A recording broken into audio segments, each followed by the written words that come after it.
Hello everyone, ತಮ್ಮನೇಲಿ ನೋಡಿನೇ ನಿಮಗೆ ಗೊತ್ತಾಗಿರುತ್ತೆ ನಾನಿವತ್ತು ಯಾವ ವಿಚಾರದ ಬಗ್ಗೆ ಮಾತಾಡ್ತೀನಿ ಅಂತ.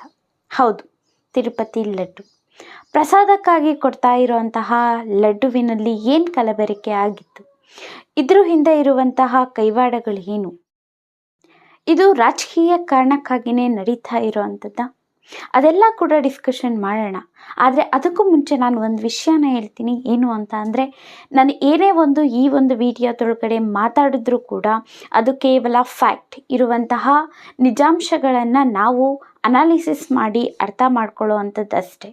ಅದನ್ನು ಹೊರತಾಗಿ ಯಾವುದೇ ಒಂದು ರಾಜಕೀಯ ಪಾರ್ಟಿಯ ಪರವಾಗಿ ಮಾತಾಡುವಂಥದ್ದಾಗಿರಲಿ ಅಥವಾ ವಿರುದ್ಧವಾಗಿ ಮಾತಾಡುವಂಥದ್ದಾಗಿರಲಿ ಅಲ್ಲ. ದೇವರ ಭಕ್ತೆಯಾಗಿ ನನಗನ್ಸಿರುವಂತಹ ಅಭಿಪ್ರಾಯನ ನಾನು ಹೇಳ್ತೀನಿ. ಅದೇ ರೀತಿಯಾಗಿ ನಿಮಗೂ ಕೂಡ ಈ ಒಂದು ತಿರುಪತಿ ಲಡ್ಡು ಬಗ್ಗೆ ಏನು ಅನ್ನಿಸ್ತು, ಈ ಒಂದು ವಿಷಯ ಗೊತ್ತಾಗಿದ್ದ ತಕ್ಷಣ ಅನ್ನೋವಂಥದ್ದು ಕೂಡ ನೀವು ಕಮೆಂಟ್ ಮಾಡಿ ತಿಳಿಸಿ. 18 ಸೆಪ್ಟೆಂಬರ್ 2024 ಆಂಧ್ರ ಪ್ರದೇಶದೊಳಗಡೆ NDA ಗವರ್ಮೆಂಟ್ ಅನ್ನೋವಂಥದ್ದು ಆಳ್ವಿಕೆಗೆ ಬಂದು 100 ದಿನಗಳು ಕಂಪ್ಲೀಟ್ ಆಗುತ್ತೆ. ಆವಾಗ ಅದರ CM ಆಗಿರುವಂತಹ ಚಂದ್ರಬಾಬು ನಾಯ್ಡು ಅವರು ಒಂದು ಮೀಟಿಂಗನ್ನು ಏರ್ಪಾಡು ಮಾಡ್ತಾರೆ. ಅದರಲ್ಲಿ ಸಾಕಷ್ಟು ವಿಚಾರಗಳನ್ನು ಡಿಸ್ಕಷನ್ ಮಾಡ್ತಾರೆ. ಅದರಲ್ಲಿ ತುಂಬಾ ಇಂಪಾರ್ಟೆಂಟ್ ಆಗಿ ಡಿಸ್ಕಷನ್ ಆಗಿರುವಂತಹ ವಿಚಾರನೆ ತಿರುಪತಿ ತಿರುಮಲ ವೆಂಕಟೇಶ್ವರ ಸ್ವಾಮಿ ದೇವರಿಗೆ ಇಡುವಂತಹ ಒಂದು ಪ್ರಸಾದದ ವಿಷಯದ ಕುರಿತು ತುಂಬಾ ಡಿಸ್ಕಷನ್ ಅನ್ನುವಂಥದ್ದು ಆಗುತ್ತೆ. ಆ ಪ್ರಸಾದದಲ್ಲಿ ಇಡುವಂತಹ ಲಡ್ಡು ಏನಿದೆ ಅದರಲ್ಲಿ ಯಾವ ರೀತಿಯಾದಂತಹ ಕಲಬೆರಕೆ ಆಗಿರೋವಂಥದ್ದು, ಇದೆಲ್ಲ ಕೂಡ CM ಅವರೇ ಚರ್ಚೆಯನ್ನು ಮಾಡಿದ್ದಾರೆ. ಯಾರೋ ಬೇರೆಯವರು ಹೇಳಿರೋ ಅಂಥದ್ದೆಲ್ಲ, ಖುದ್ದಾಗಿ ಮೀಟಿಂಗ್ ಒಳಗಡೆ ಅವರೇ ಸ್ಪಷ್ಟನೆಯನ್ನು ನೀಡಿರೋ ಅಂಥದ್ದು. ಇದರಲ್ಲಿ ಎಷ್ಟೋ ಜನ ಅಂದ್ಕೊಂಡಿರ್ತೀರಿ ಇದೆಲ್ಲ ಕೂಡ ರಾಜಕೀಯ ಕಾರಣಗಳಿಗೆ ಆಗಿರಬಹುದು ಅಂತ. ಆದರೆ ಸ್ಟೇಟ್ CM ಅವರೇನೆ ಬಹಿರಂಗವಾಗಿ ಈ ಒಂದು ವಿಷಯದ ಕುರಿತಾಗಿ ಹೇಳ್ತಾ ಇದ್ದಾರೆ ಅಂದರೆ ಅಲ್ಲಿ ನಾವು ಕೂಡ ಆಲೋಚನೆಯನ್ನು ಮಾಡಬೇಕಾಗಿರುವಂಥದ್ದು. ಸ್ಟೇಟ್ CM ಅವರೇ ಹೇಳಿರುವಂತಹ ಪ್ರಕಾರವಾಗಿ ಆ ಒಂದು ಪ್ರಸಾದದಲ್ಲಿ ಕೊಡ್ತಾ ಇರುವಂತಹ ಲಡ್ಡುವಿನಲ್ಲಿ ಪ್ರಾಣಿಗಳ ಕೊಬ್ಬು ಅನ್ನುವಂಥದ್ದು ಮಿಕ್ಸ್ ಆಗಿತ್ತು ಅಂತ ಅವರೇ ಹೇಳಿದ್ದಾರೆ. ಇದು ನಿಜವಾಗ್ಲೂ ಏನು ಸುಳ್ಳು ಇದೆಯಾ, ನಿಜ ಇದೆಯಾ? ಇನ್ನೊಬ್ಬರು ನೋಡಿದ್ರೆ ಏನು ಹೇಳ್ತಾರೆ, ಆ ಥರ ಆಗಿಲ್ಲ ಅಂತ ಅಂತಾರೆ. ಆದರೆ ಸ್ಟೇಟ್ CM ಅವರೇ ಈ ಥರ ಹೇಳಿದಾಗ ಸನಾತನ ಧರ್ಮವನ್ನು ಪ್ರಾಕ್ಟೀಸ್ ಮಾಡಿಕೊಂಡು ಬರ್ತಿರುವಂತಹ ಜನರಿಗೆಲ್ಲ ಎಷ್ಟು ಆಘಾತಕಾರಿಯಾದಂತಹ ವಿಚಾರ ಅಂತ ಇದು ಅನಿಸುತ್ತೆ. ಯಾಕೆ ಅಂತ ಅಂದರೆ, ತಿರುಪತಿ ದೇವಸ್ಥಾನ ಏನಿದೆ, ವೆಂಕಟೇಶ್ವರ ಸ್ವಾಮಿ ದೇವಸ್ಥಾನಕ್ಕೆ ಪ್ರತಿದಿನ ಲಕ್ಷಾಂತರ ಜನ ಭೇಟಿಯನ್ನು ನೀಡ್ತಾ ಇರ್ತಾರೆ, ಎಲ್ಲಿಂದನೋ ಬರ್ತಾ ಇರ್ತಾರೆ. ನಿಮಗೆ ಗೊತ್ತಿರೋ ಹಾಗೆ ಬೆಟ್ಟಕ್ಕೆ ನಡ್ಕೊಂಡು ಹೋಗೋವಂಥವ್ರು ಕೂಡ ಇರ್ತಾರೆ. ಅದೇ ರೀತಿಯಾಗಿ ವೆಹಿಕಲ್ಸಲ್ಲಿ ಬರೋವಂಥವ್ರು ಇರ್ತಾರೆ. ಬಂದಮೇಲೆ ಕೂಡ ಕ್ಯೂ ಅಲ್ಲಿ ನಿಂತ್ಕೊಂಡು ವೆಯ್ಟ್ ಮಾಡೋ ಅಂಥವ್ರು ಎಷ್ಟು ಜನ. ಅದರೊಳಗಡೆ ಕೂಡ ಕೆಲವೊಮ್ಮೆ ದಿನಗಳು ಕೂಡ ಕಳೆಯುತ್ತೆ ವೆಯ್ಟ್ ಮಾಡಿಕೊಂಡು. ಆ ಥರ ದರ್ಶನಕ್ಕಾಗಿ ಅವರು ಪ್ರೇರೇಪಿಸ್ತಿರ್ತಾರೆ, ಕಾಯ್ತಾರೆ. ಇಷ್ಟೆಲ್ಲ ಕಷ್ಟಪಟ್ಕೊಂಡು ಬರೋ ಅಂಥದ್ದಾದ್ರೂ ಏನಕ್ಕೆ? ದೇವ್ರ ಮೇಲೆ ಇರುವಂತಹ ನಂಬಿಕೆ. ನೋಡೋ ಅಂಥದ್ದು ಕೇವಲ 15ರಿಂದ 20 ಸೆಕೆಂಡ್ಸ್ ಅಷ್ಟೇ.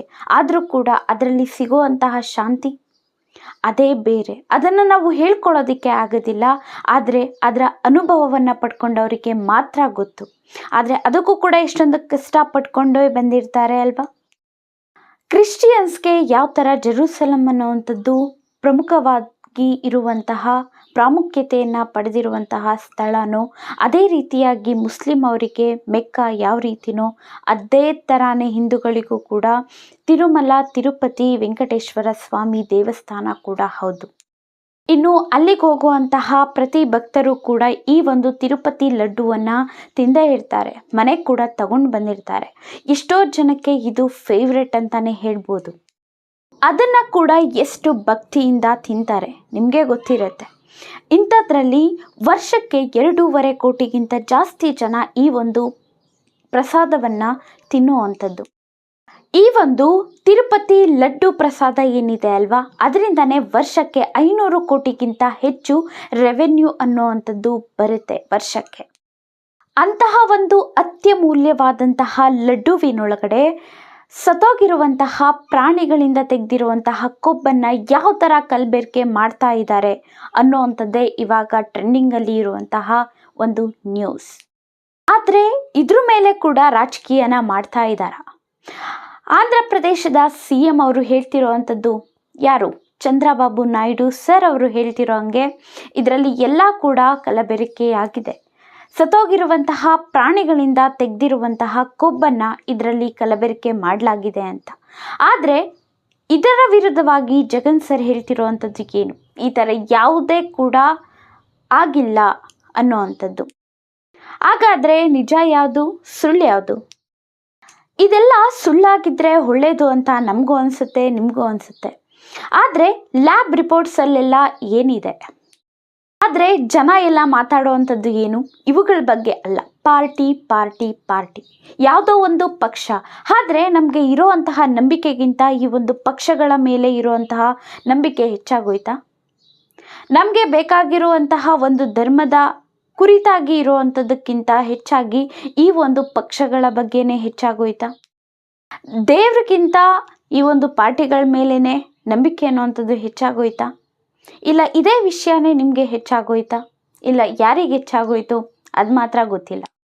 ನಿಮಗೆ ನಮಗೆ ಗೊತ್ತಿರೋ ಥರ 24/7 ಯಾವಾಗಲೂ ಕೂಡ ಬ್ಯುಸಿಯಾಗಿ ಇರುವಂತಹ ಟೆಂಪಲ್ ಈ ಒಂದು ತಿರುಮಲ ತಿರುಪತಿ ವೆಂಕಟೇಶ್ವರ ಸ್ವಾಮಿ ದೇವಸ್ಥಾನ. TTT ಟ್ರಸ್ಟ್ ಏನಿದೆ ಅದಕ್ಕೆ ದುಡ್ಡಿಗೆ ಕೊರತೆ ಅನ್ನೋವಂಥದ್ದೇ ಇಲ್ಲ. ಆದರೂ ಕೂಡ ಈ ಒಂದು ತುಪ್ಪದೊಳಗಡೆ ಪ್ರೈಸ್ ಅನ್ನೋವಂಥದ್ದು ಯಾಕೆ ಕಡಿಮೆ ಮಾಡ್ಕೊಳ್ಬೇಕಾಗಿ ಬಂದಿತ್ತು? ಯಾಕೆ ಅಂತಂದರೆ ಆ ಒಂದು ಲಡ್ಡುಗಳನ್ನು ಸೇಲ್ ಮಾಡಿಕೊಂಡೇ ರೆವೆನ್ಯೂ ಅನ್ನೋವಂಥದ್ದು 500 ಕೋಟಿಗಳಿಗಿಂತ ಕೂಡ ಜಾಸ್ತಿ ಇರೋವಂಥದ್ದು.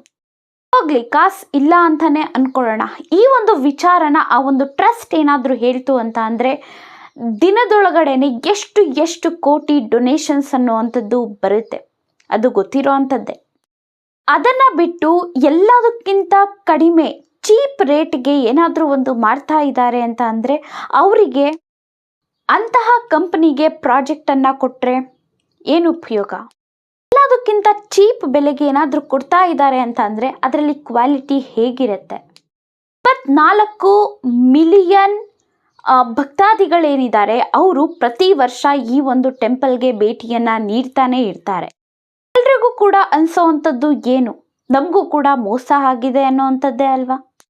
ಇದರಿಂದ ಬೇಜಾರು ಕೂಡ ಆಗುತ್ತೆ ಅಲ್ವಾ? ಯಾಕೆ ಅಂತ ಅಂದರೆ ಎಲ್ಲರೂ ಕೂಡ ಭಕ್ತಿಯಿಂದ ಏನೋ ಒಂದು ಮಾಡಿರ್ತಾರೆ.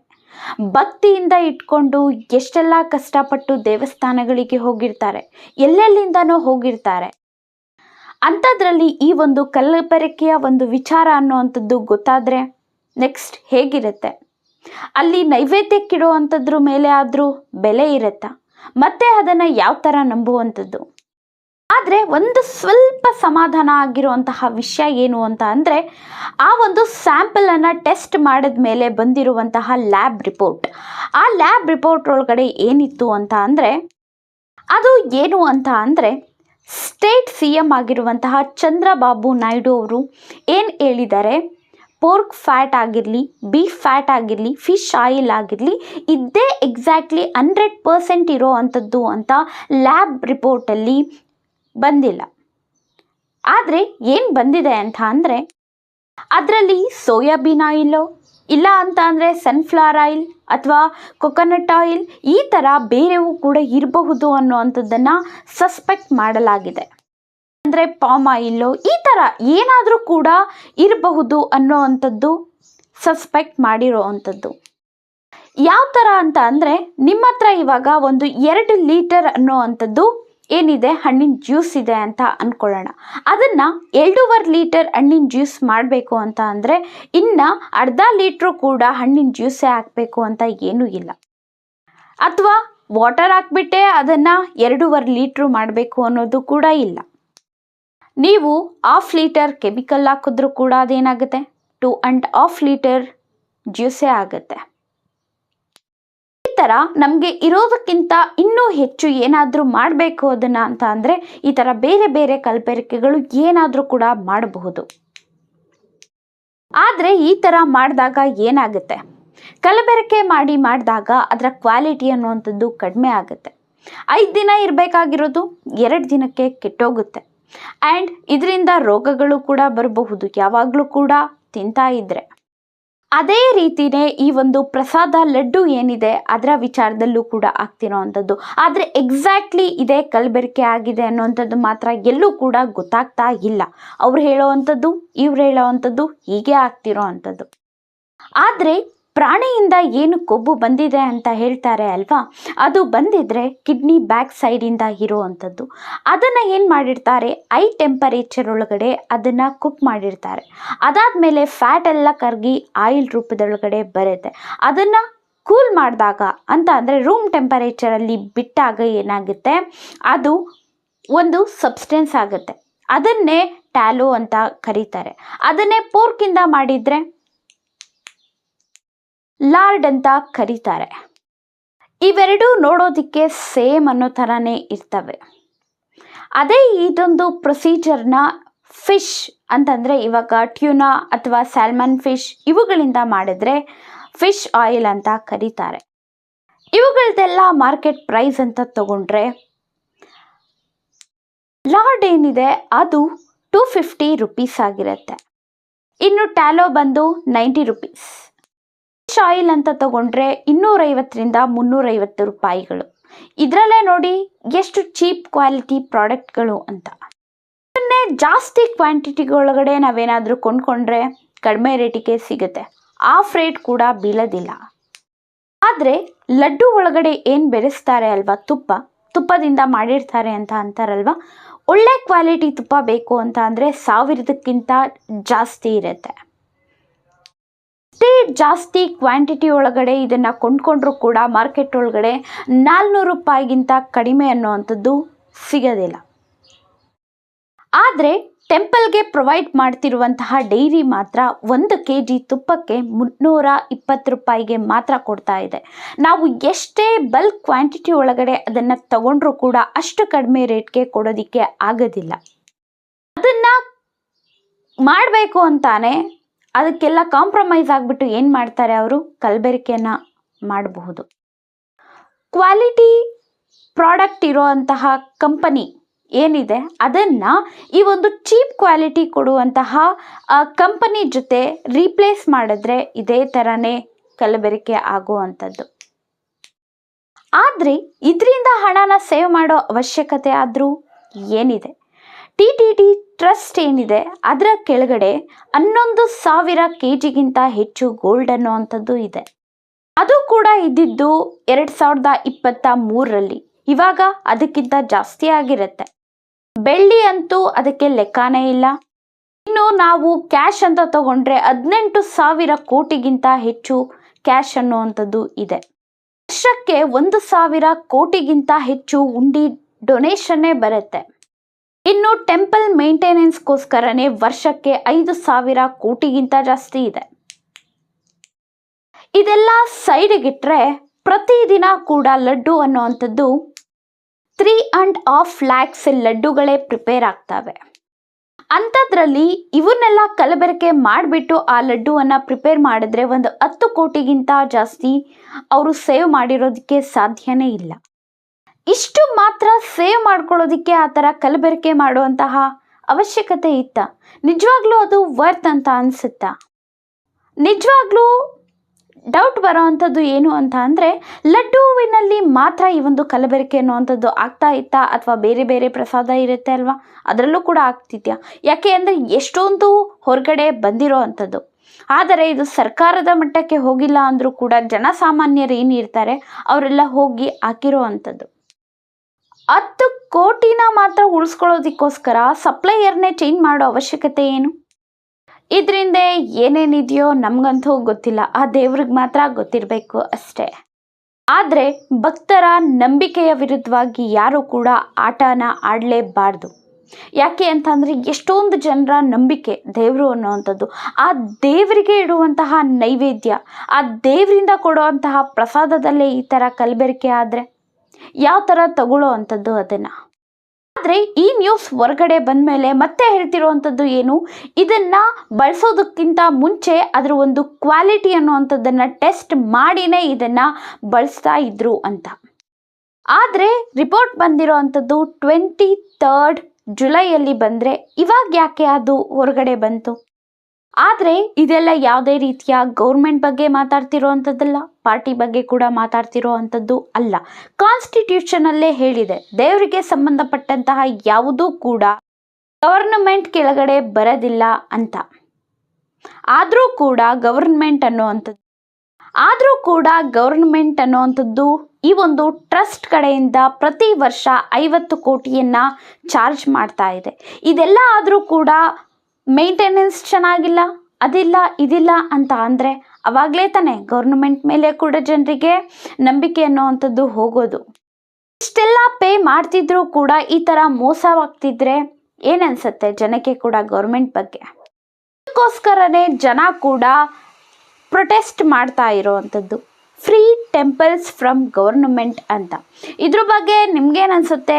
ಕಮೆಂಟನ್ನು ಮಾಡಿ. ನನಗನ್ಸಿರೋವಂಥದ್ದು ನಾನು ಹೇಳಿದ್ದೀನಿ. ಒಟ್ಟಿನಲ್ಲಿ ಗೌರ್ನಮೆಂಟ್ ಆಗಿರಲಿ, ಪಾರ್ಟೀಸ್ ಆಗಿರಲಿ, ದೇವರ ವಿಚಾರದೊಳಗಡೆ ಈ ಥರ ಮೋಸ ಮಾಡುವಂಥದ್ದು ಒಳ್ಳೆಯದಲ್ಲ. ಯಾಕೆ ಅಂತಂದರೆ ದೇವರ ಒಂದು ನಂಬಿಕೆ ಏನಿರುತ್ತೆ, ದೇವ್ರ ಮೇಲೆ ಇರುವಂತಹ ನಂಬಿಕೆ, ಭಕ್ತಾದಿಗಳು ಒಬ್ಬರಲ್ಲ ಇಬ್ಬರಲ್ಲ, ಎಷ್ಟೋ ಲಕ್ಷಾಂತರ ಜನ ಪ್ರತಿನಿತ್ಯ ಹೋಗುವಂಥದ್ದು ಆ ಒಂದು ಟೆಂಪಲ್ಗೆ. ಹಾಗಿರುವಾಗ ಮುಂದೆ ಯಾವ ಥರ ನಂಬಿಕೆ ಬರುತ್ತೆ ಅಲ್ವಾ?